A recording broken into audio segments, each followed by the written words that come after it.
Have you ever wondered why life feels like a never-ending cycle? Why, no matter what you do, you seem to keep coming back to the same struggles, the same fears, the same patterns? What if I told you that this experience is not just in your mind, it's something deeper, something ancient, rooted in the very nature of existence itself? In Buddhism, there is a profound teaching called rebirth, not about a soul jumping from body to body, but about a cycle we all participate in, often without realizing it. Today, we'll gently explore why you keep coming back, and more importantly, how you can break free from this cycle to find lasting peace. Stay with me for the next few minutes, and you might just see your life in a completely new light.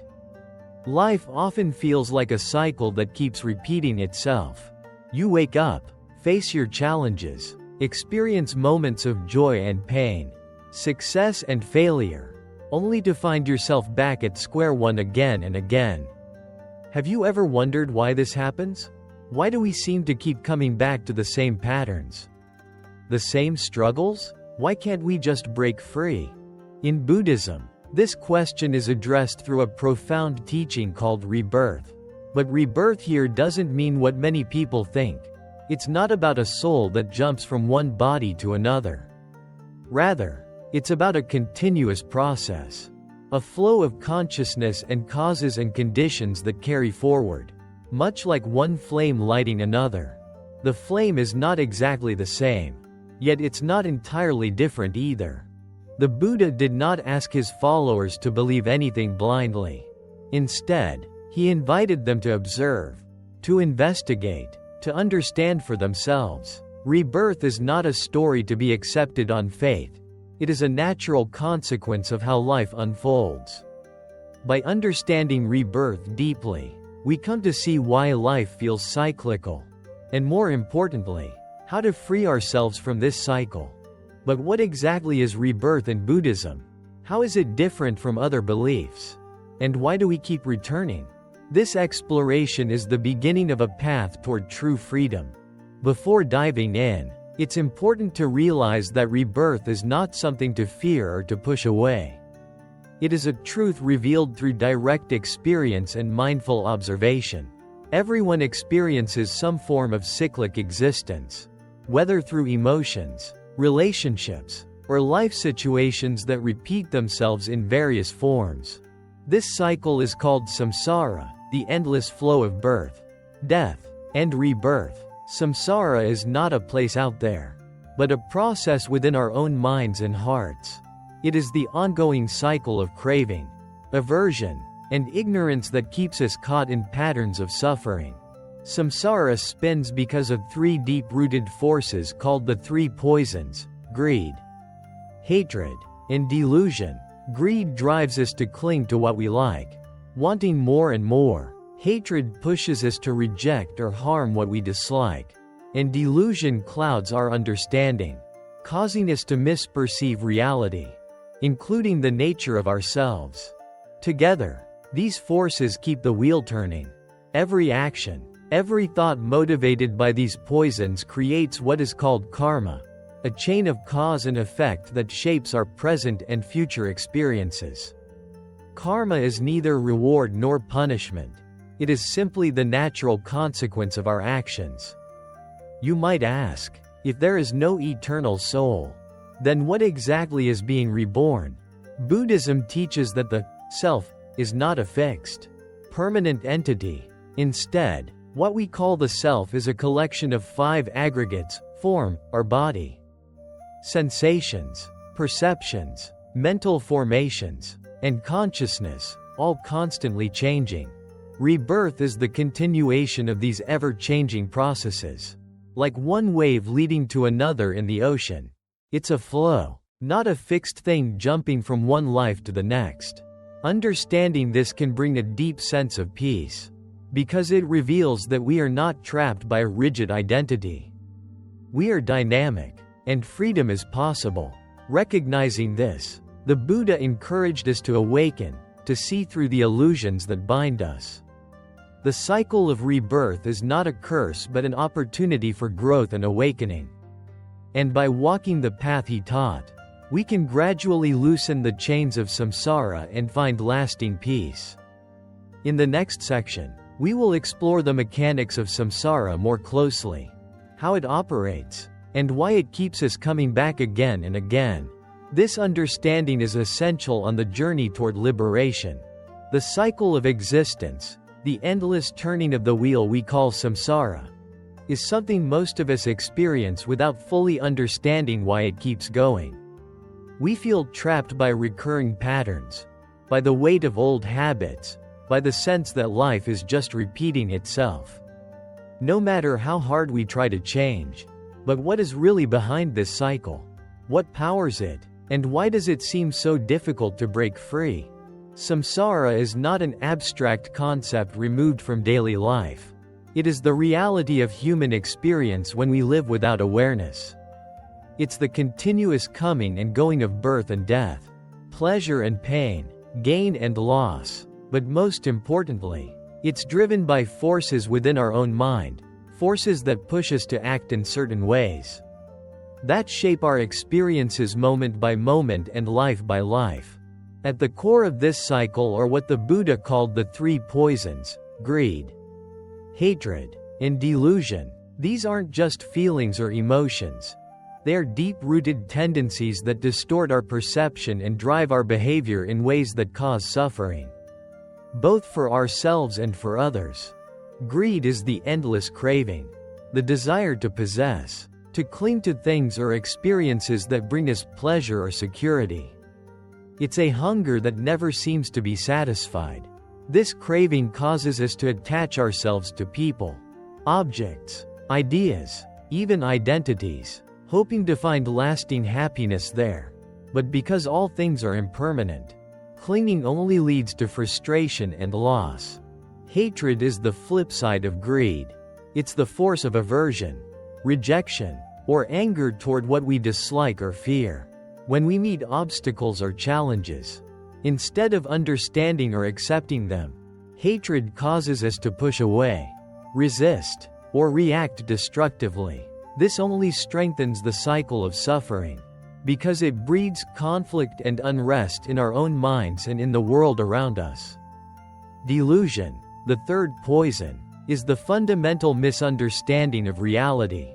It is the inability to see things as they truly are, to perceive the nature of the self and the world correctly. This ignorance clouds our vision and prevents us from recognizing the roots of suffering and the path to liberation. Together, these three poisons fuel the endless cycle of samsara. Every action born from greed, hatred, or delusion creates karma, a natural law of cause and effect that governs our lives. Karma is not a form of cosmic punishment or reward but a simple principle. Every intentional action leads to consequences, either in this life or in future lives. When we act with greed, hatred, or delusion, we plant the seeds of suffering, which will inevitably grow and ripen into painful experiences. Conversely, actions motivated by generosity, kindness, and wisdom plant seeds that bring happiness and freedom. The cycle continues because most of us are unaware of this process. We act on impulse, driven by our cravings and aversions, without understanding that we are shaping our future experiences. This unconsciousness binds us to samsara, making it feel like a wheel that spins endlessly with no escape. But there is more to samsara than just the negative forces. It is also a cycle of becoming, a process of constant change and transformation. Each moment conditions the next, and through this chain of cause and effect, our experiences unfold. This is why, even without belief in a permanent soul or self, Buddhism explains rebirth as the continuation of this flow of causes and conditions. Imagine samsara like a river, flowing continuously. The water you see now is not the same water that flowed a moment ago. Yet the river itself persists. Similarly, your existence is a dynamic process. There is no fixed you that moves unchanged from one life to the next. but rather a stream of experiences, thoughts, feelings, and consciousness that carries forward. This analogy helps us understand rebirth without needing a permanent soul or self. It is the flow of karma and consciousness that gives rise to new experiences, new forms of life. The qualities and tendencies we cultivate in this life, our habits, our attitudes, our actions, set the direction for the river's flow. What keeps this river moving is our own participation. When we continue to cling to desires, harbor resentment, and remain unaware of the true nature of things, we add energy to samsara's wheel. But when we begin to practice mindfulness and develop insight into the impermanent and interdependent nature of reality, we can gradually calm the river's flow and find peace within it. Samsara also has different dimensions or realms according to Buddhist teachings.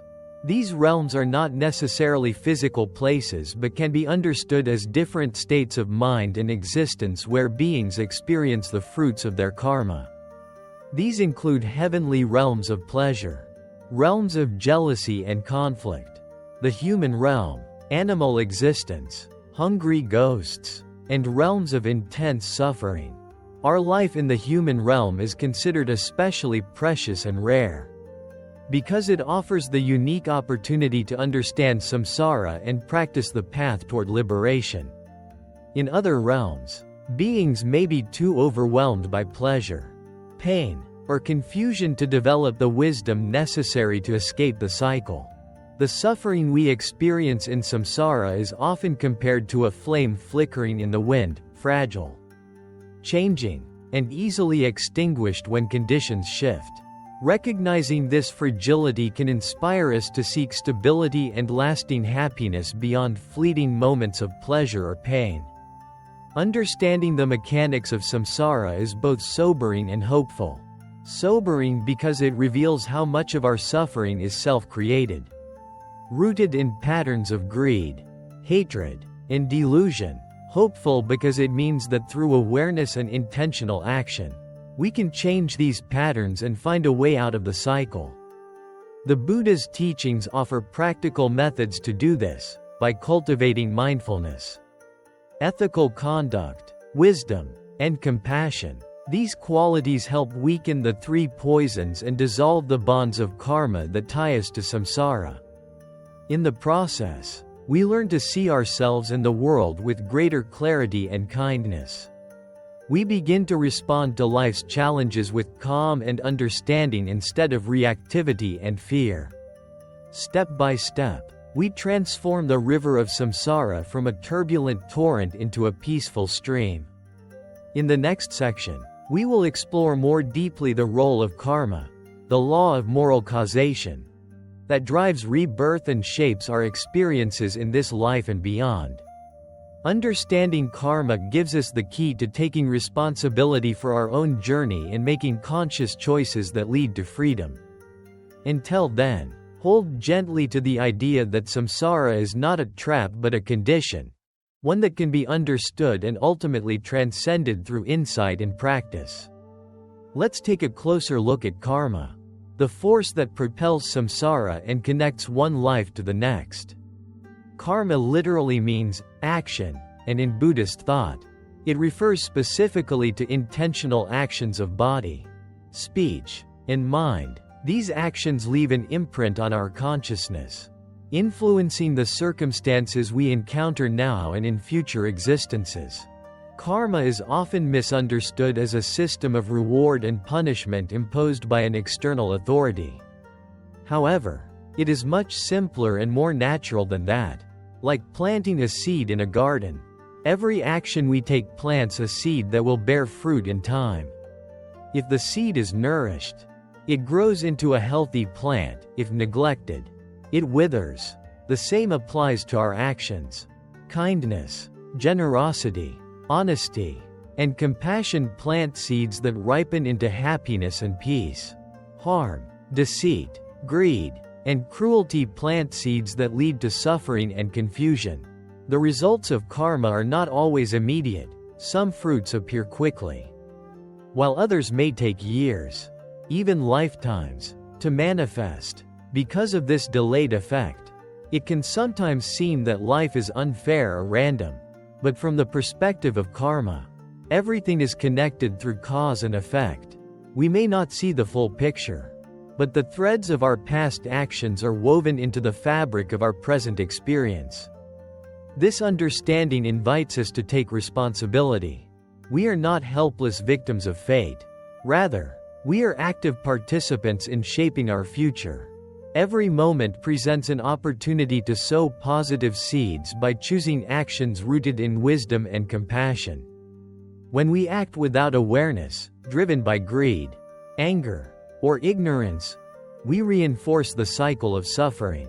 When we act with mindfulness and ethical intention, we begin to break the chains of samsara. Importantly, karma is not deterministic. It does not fix our destiny in stone. There is always room for change and growth. The Buddha's path is a path of transformation, teaching us how to purify negative karma and cultivate positive potential. This process of karmic purification happens through reflection, repentance, ethical conduct, meditation, and developing insight into the true nature of self and reality. As our understanding deepens, the power of old karmic imprints weakens, and the mind becomes freer.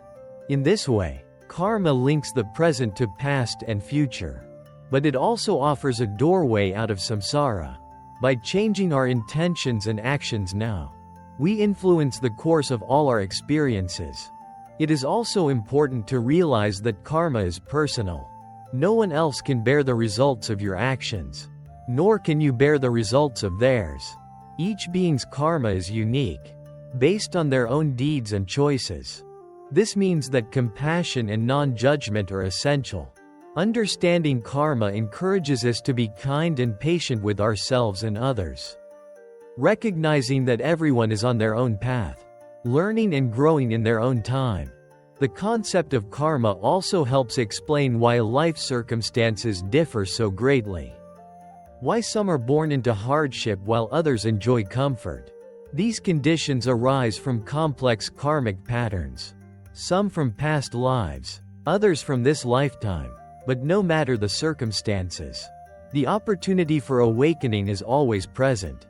The Buddha emphasized that it is the quality of our mind, our intentions and efforts, that ultimately matter most.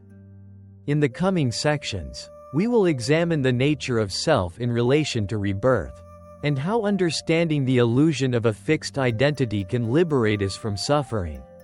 We will also look at the different realms of existence described in Buddhist cosmology, helping to deepen our appreciation for the vastness and complexity of samsara. For now, remember that the turning of samsara's wheel is powered by our own choices. Becoming aware of this power is the first step toward reclaiming freedom. Continuing from our understanding of samsara and the three poisons, we now turn our attention to one of the most vital concepts in Buddhism that explains why we continue to experience the cycle of rebirth: karma. Karma is often misunderstood, yet it is the key to comprehending not only why we keep coming back but also how we can change the course of our journey. The word karma simply means action. In Buddhist teaching, it refers specifically to intentional actions, actions of body, speech, and mind. Every deliberate thought, word, or deed creates an imprint in the fabric of our consciousness. These imprints shape our experiences, both in this life and beyond. It is important to understand that karma is not a system of cosmic reward or punishment. It is not a judgment passed by some external authority. Instead, it is a natural law, like gravity, that operates impartially and unfailingly. Just as dropping a stone causes ripples in a pond, every intentional action we perform sends out ripples that eventually come back to us in some form. When these actions are rooted in kindness, generosity, compassion, and wisdom, the ripples they create bring happiness, peace, and favorable conditions. When they stem from greed, hatred, and delusion, they result in suffering, obstacles, and negative experiences. Karma can be likened to seeds planted in a vast garden. Some seeds grow into beautiful flowers, others into weeds. The garden you cultivate today will determine the landscape of your future. The law of karma also explains why life circumstances differ so greatly from person to person. Why some are born into wealth, health, and happiness, while others face hardship, illness, or poverty. These differences are not random but arise from a complex interplay of past karmic actions. It may include actions from previous lives as well as those in the current one. However, it is essential to realize that karma is not deterministic. It does not seal your fate or trap you in an unchangeable destiny. There is always room for new choices, new actions, and new possibilities. This is one of the most hopeful aspects of the teaching. The present moment is always an opportunity to plant new seeds of positive karma. Even a single act of kindness or a sincere effort toward mindfulness can shift the direction of your life and your future rebirths. Understanding karma encourages personal responsibility. It reminds us that we are not helpless victims of circumstances but active creators of our own experience. This perspective can be empowering and motivating, as it places the power of transformation firmly in our hands. Because karma is about intentionality, the mind plays a crucial role. Unintentional actions do not carry the same karmic weight. For example, accidentally stepping on an insect does not create the same karmic consequences as doing so deliberately. This highlights the importance of cultivating awareness and mindfulness in daily life. By paying attention to our intentions before we act, we can begin to break harmful patterns and nurture wholesome ones. The Buddha taught that there are 3 doors through which karma is created: body, speech, and mind. These represent all the ways we interact with the world and others. Actions of the body include physical acts such as helping, harming, or abstaining from harmful behavior.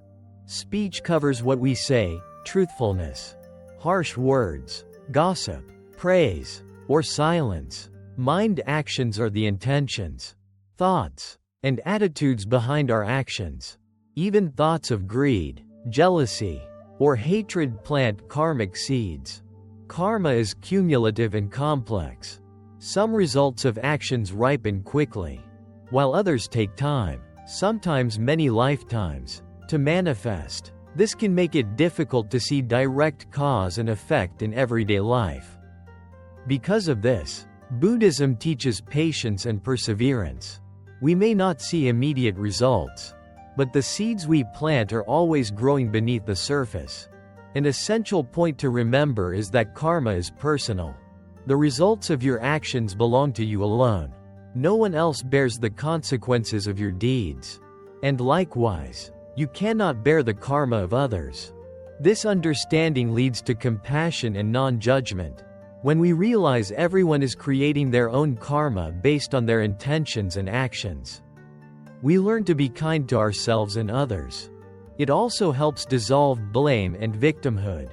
While we are responsible for our actions, external conditions may influence choices, and some karma may be inherited from past lifetimes.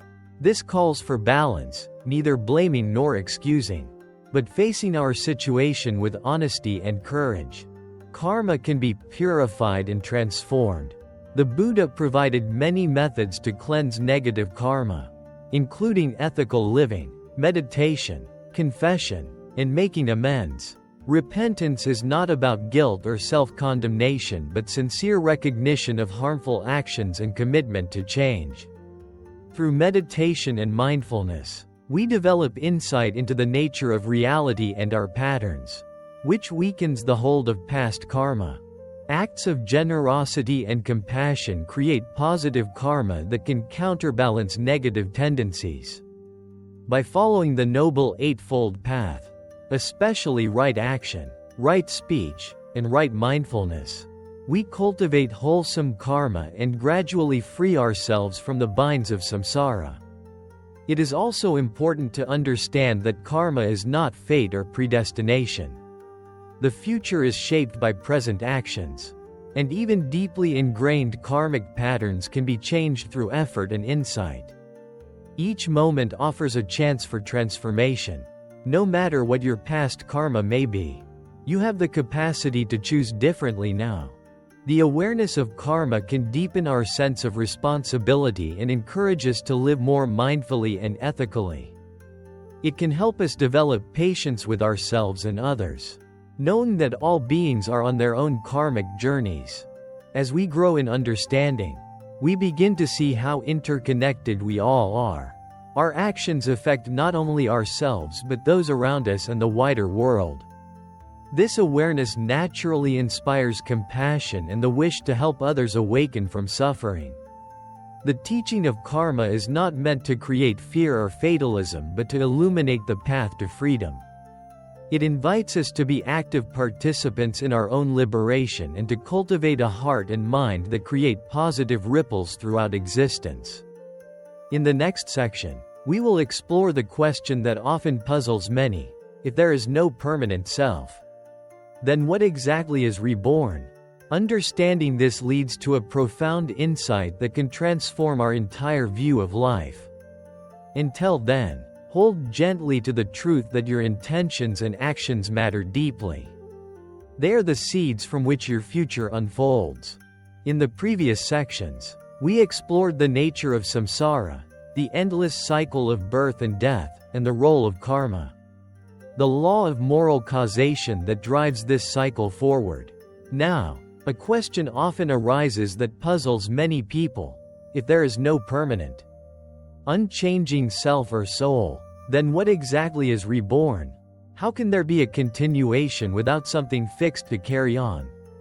This question cuts to the heart of Buddhist philosophy and invites a profound reconsideration of what we commonly call self. In many cultures and religious traditions, the self is often seen as a fixed entity, an eternal soul or essence that defines who we are. Something that survives death and passes unchanged into another body. Buddhism challenges this notion by teaching the doctrine of anatta, or not self, which means there is no permanent, independent self. But this does not mean that we do not exist or that life is meaningless. Rather, it means that what we call the self is actually a collection of ever-changing parts and processes, dependent on countless causes and conditions. To understand this, Buddhism breaks down our experience of existence into what is called the 5 aggregates, Pali, Khandhas. These 5 aggregates describe the components that come together to create the illusion of a unified, permanent self. The first aggregate is form, rupa, which refers to the physical body and material aspects of our existence, our senses, organs, and the physical world around us. The second is feeling, vedana, which is the raw experience of sensations, whether pleasant, unpleasant, or neutral. The third is perception, sanya, the ability to recognize and identify objects and experiences, to label and categorize what we sense. The fourth is mental formations, sankhara, which include volitions, impulses, habits, emotions, and all kinds of mental activities.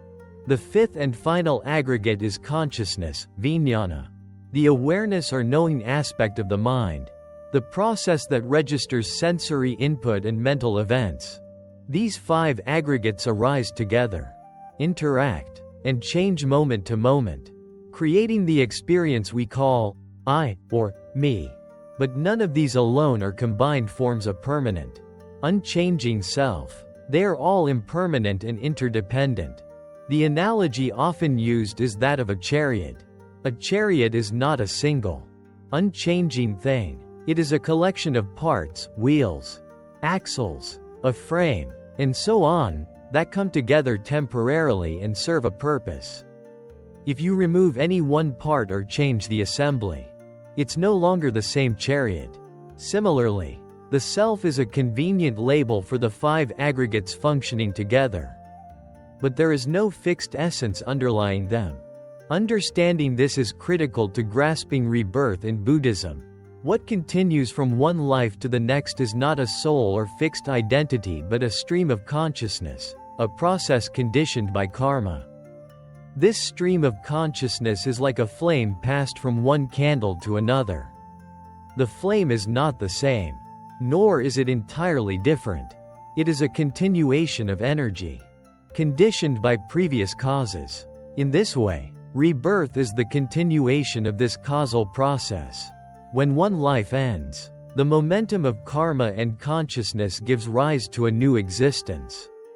This insight frees us from the mistaken belief in a permanent self that must be protected, defended, or feared. It also helps us understand why attachment to I and mine leads to suffering. Because these ideas are based on a mistaken view of reality. Clinging to them only causes pain when things change or when we face loss. Realizing the non-self nature of existence is a transformative experience. It invites us to loosen our grip on identity and ego, and to see ourselves as part of a vast, interconnected flow of life. This shift opens the door to compassion, wisdom, and freedom. When we no longer see ourselves as isolated and permanent, we begin to feel more connected to others and less fearful of change or death. We also begin to recognize that our thoughts, feelings, and experiences are transient, not defining who we truly are. This understanding is a foundation for Buddhist practice and the path to liberation. It encourages us to observe our experience with mindfulness, to see clearly the arising and passing away of phenomena, and to cultivate detachment from false identities. The Buddha described this insight as one of the keys to ending suffering and escaping samsara. In practical terms, meditation and mindful awareness help us directly experience the impermanent and non-self nature of our existence. By watching the mind and body with gentle attention, we can begin to notice how sensations arise and pass away, how thoughts come and go, and how the sense of I is constructed moment by moment. This experiential understanding is far more powerful than intellectual ideas because it changes how we relate to ourselves and the world. It reduces the grip of ego and opens space for peace and compassion. Returning to the question of rebirth, the continuity of consciousness conditioned by karma carries forward these tendencies, habits, and karmic imprints.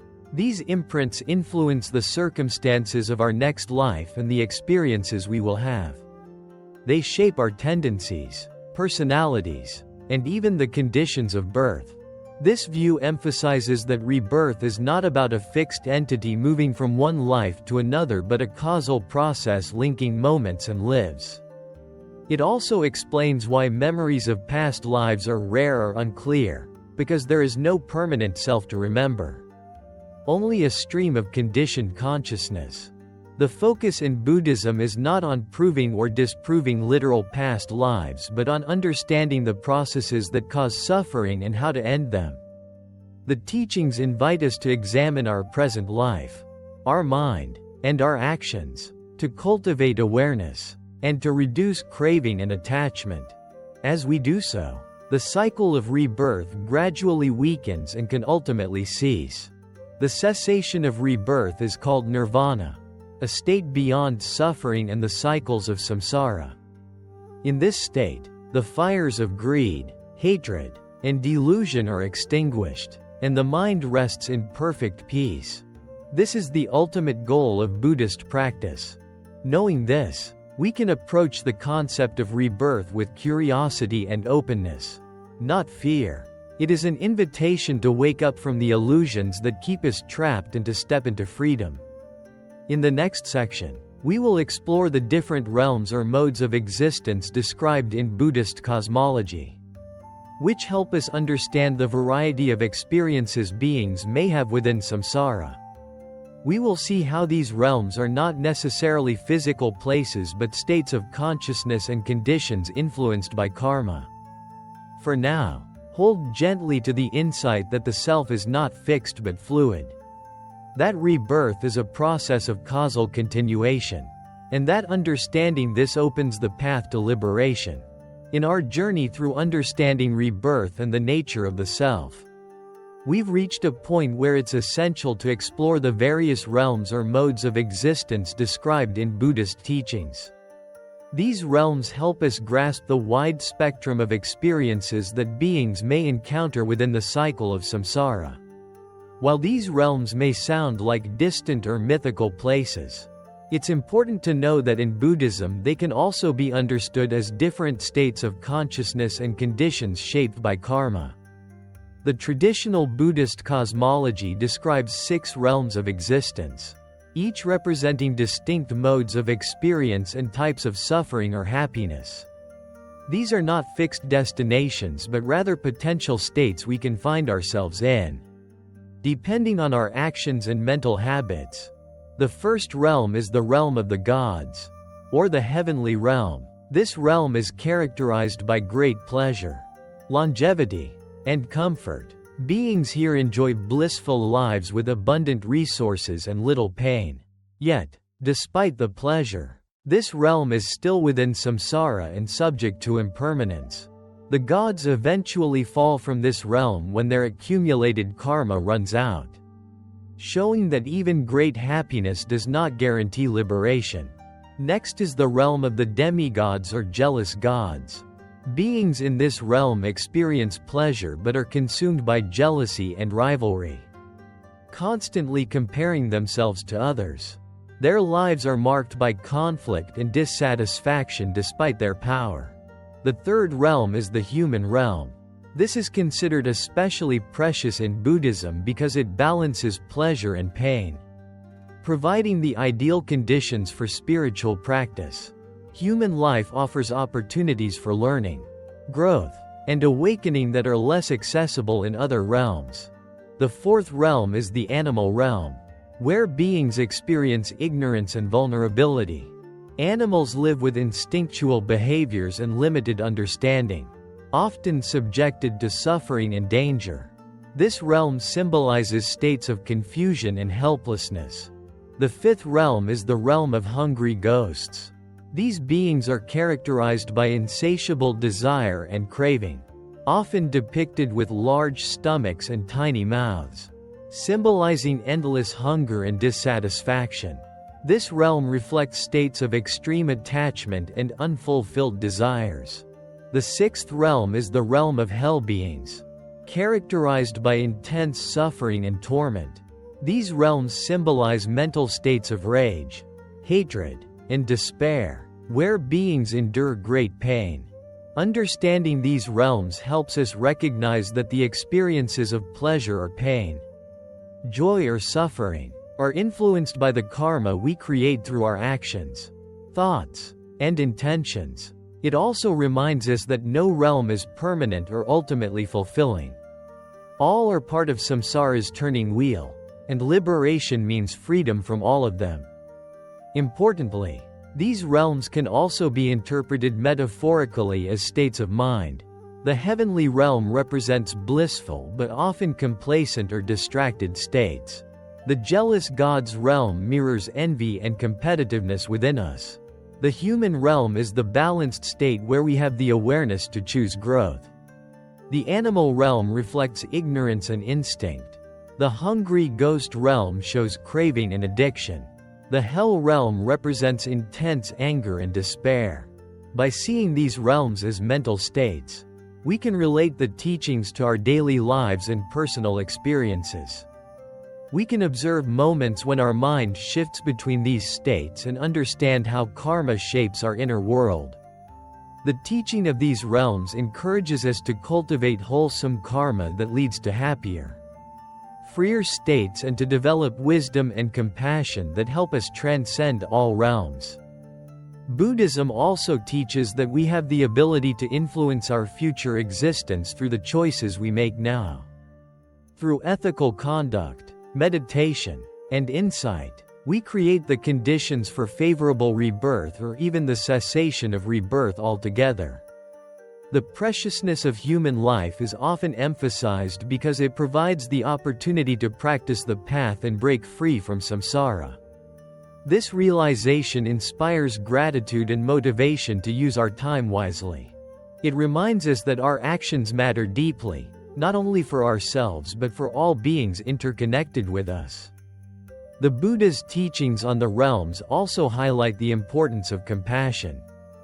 Recognizing that others may be caught in difficult states of existence encourages kindness and support. We understand that suffering is universal and that all beings seek happiness and freedom. This compassionate attitude fuels practices that generate positive karma, such as generosity, ethical living, and loving kindness. As we develop these qualities, we gradually purify the negative karma that binds us and open the door to liberation. In the next part, we will explore the path the Buddha laid out to free ourselves from the cycle of rebirth and suffering.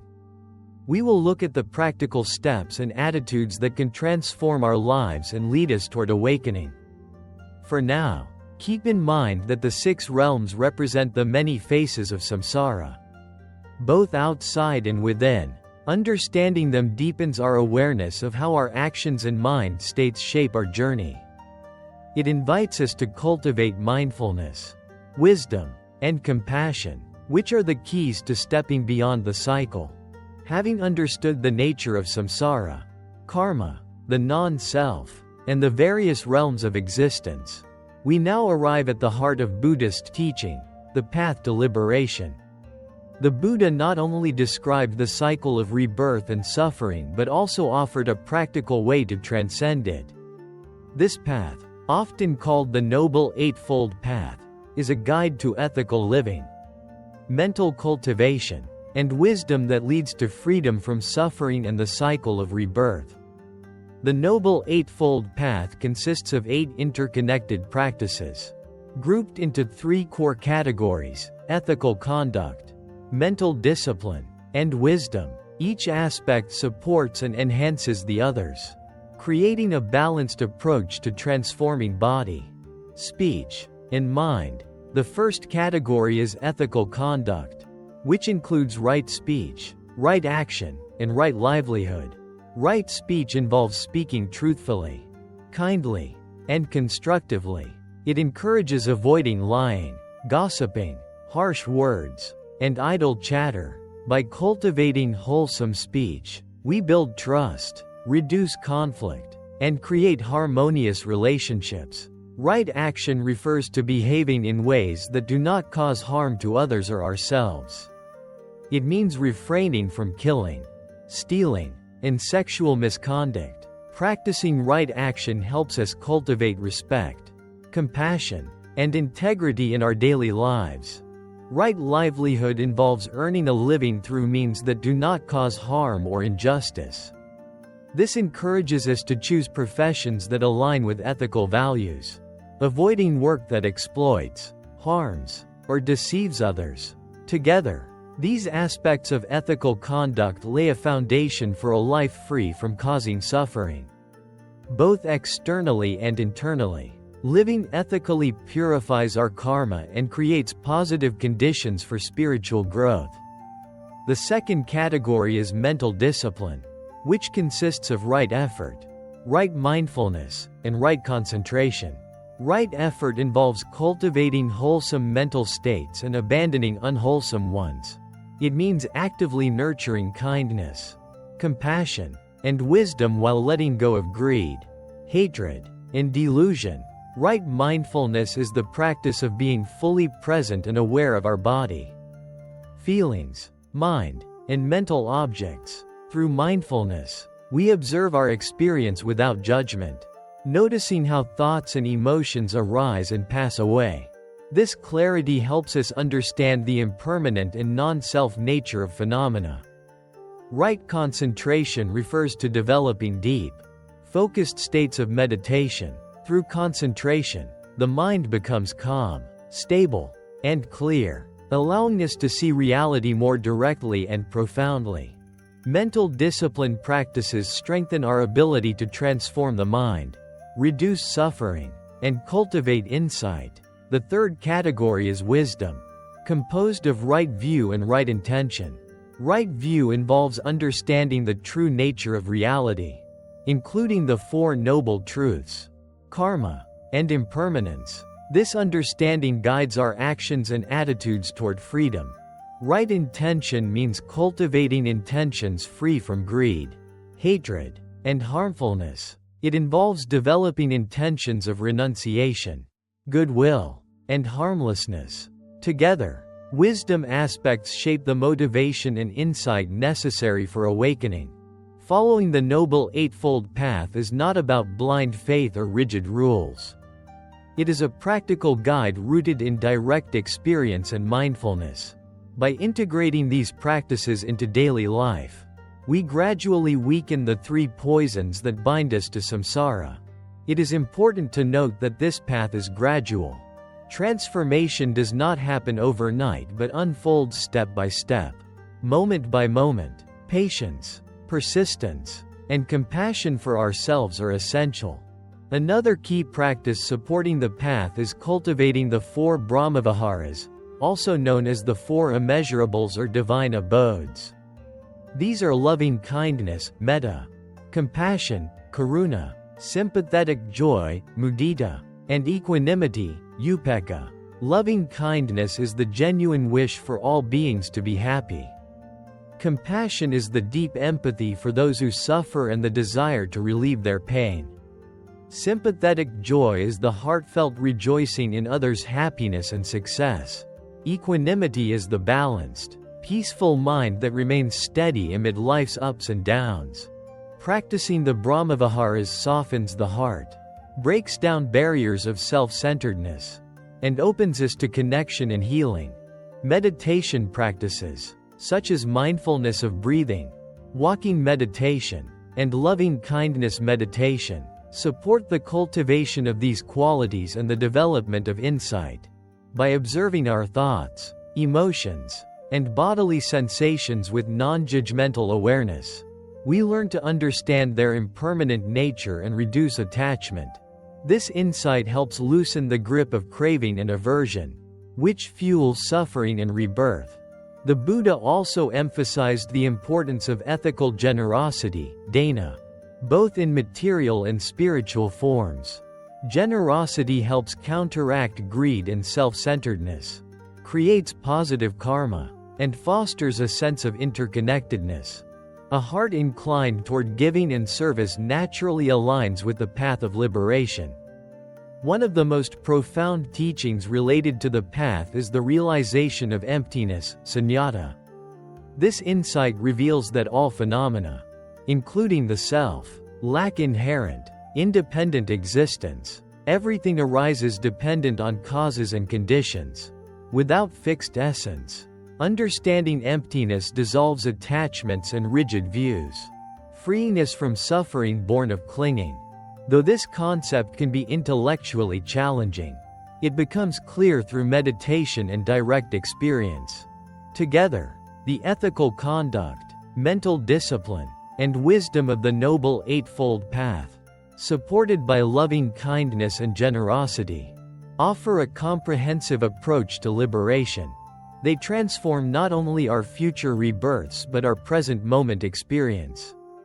Walking this path leads to the cessation of suffering, the end of the cycle of rebirth, and the realization of nirvana, a state of perfect peace and freedom. As we commit to this journey, it is natural to encounter obstacles such as doubt, impatience, or discouragement. The Buddha encouraged perseverance and faith in the path's transformative power. He also advised cultivating sangha, supportive communities of practitioners, who provide encouragement, guidance, and companionship. Remember that this journey is deeply personal yet connected to all beings. Each step toward awakening benefits not only ourselves but the wider web of life. In the next and final section, we will reflect on the meaning of rebirth and how the truth of this teaching invites us to live with greater awareness, compassion, and purpose. We will also explore how integrating this understanding into our daily lives can transform our experience here and now. Until then, hold gently to the knowledge that liberation is possible and that each moment offers a fresh opportunity to awaken. As we come to the concluding part of this journey into understanding rebirth in Buddhism, it's essential to reflect on what this profound teaching means for our lives right here and now. Throughout this series, we've explored the nature of samsara, the endless cycle of birth, death, and rebirth fueled by karma and the three poisons. We've seen how the self is not a fixed entity but a dynamic process of changing aggregates, and how different realms symbolize the variety of states that beings may experience. We've walked through the Noble Eightfold Path, the practical guide the Buddha gave to end suffering and break free from the cycle.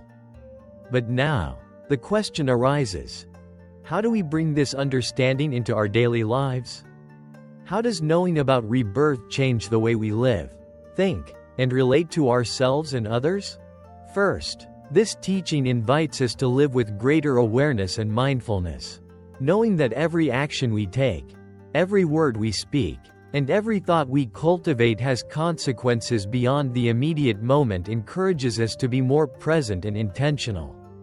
This doesn't mean we become rigid or fearful, but rather more compassionate and wise in how we move through the world.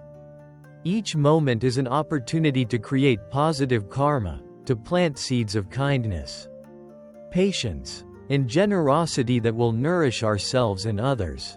By choosing to act ethically and mindfully, we can transform our experience and influence the unfolding of our future. Second, understanding rebirth reminds us of the preciousness of this human life. The Buddha emphasized that being born as a human is rare and valuable because it offers the unique opportunity to practice the path and awaken. This realization inspires gratitude for the conditions we have, our health, relationships, and freedoms, and motivates us to use our time wisely. Third, this teaching cultivates compassion and empathy. When we grasp that all beings are caught in samsara, suffering through various forms of existence, we naturally develop a wish for their liberation as well as our own. This universal compassion drives us to help others and to engage in acts of kindness without expecting anything in return. Fourth, it encourages a letting go of fear around death. Instead of seeing death as an absolute end, we begin to understand it as a transition, a moment in the ongoing flow of consciousness and karma. This perspective can ease anxiety and help us face life's impermanence with equanimity and peace. Fifth, knowing that the self is impermanent and conditioned invites humility and openness. It frees us from the burden of defending a fixed identity or clinging to ego-based narratives. This openness makes room for growth, learning, and connection. In daily practice, these insights come alive through meditation and mindfulness. Taking time each day to observe the breath, sensations, thoughts, and feelings helps us become more aware of the impermanent nature of experience. We begin to see how our reactions arise and pass, how craving and aversion fuel suffering, and how kindness and wisdom can dissolve these patterns. In moments of difficulty or conflict, we can remind ourselves of the bigger picture, that suffering is universal and that we are all on a path. This can help us respond with patience and compassion rather than anger or despair. Rebirth also encourages us to cultivate hope and confidence. No matter what challenges we face, we have the capacity to change. Our actions, intentions, and attitudes matter deeply, shaping not only this life but also the conditions for future lives. This sense of agency inspires responsibility without blame, and motivation without fear. Finally, the teaching of rebirth and liberation culminates in the aspiration for nirvana, the cessation of suffering and the end of the cycle. This ultimate freedom is not something distant or abstract but a living reality that can be realized through sincere practice and insight. As we integrate these teachings, we gradually loosen the ties of attachment, aversion, and ignorance. We find a peace that is not dependent on external circumstances but rooted in deep understanding and compassion. In closing, the truth about rebirth in Buddhism is not just about what happens after death. It is a lens that changes how we see life itself. It invites us to awaken to the interconnectedness of all beings, to act with kindness and wisdom, and to embrace the present moment fully. May this understanding guide you toward greater peace, joy, and freedom. May it inspire you to live with an open heart and a clear mind, planting seeds of happiness for yourself and all beings. Thank you for joining this exploration. May your journey be filled with insight and compassion. Thank you for spending this time exploring the profound truth of rebirth in Buddhism with me. We've uncovered how the cycle of rebirth is fueled by karma and the three poisons. How the self is not a fixed entity but a dynamic flow of changing parts. And how different realms reflect the diverse experiences beings undergo in samsara. Most importantly, we've walked through the Buddha's Noble Eightfold Path, a practical way to free ourselves from suffering and rebirth. Remember, the teaching of rebirth is not about fear of death but an invitation to live more mindfully, compassionately, and wisely right now. Every action matters. Every moment is a chance to plant seeds of kindness and freedom. May this understanding inspire your journey toward peace, awakening, and liberation. If you found this video meaningful, please like, subscribe, and share your thoughts in the comments below. Your support helps spread these timeless teachings to others seeking truth and peace. Thank you, and may you be well on your path.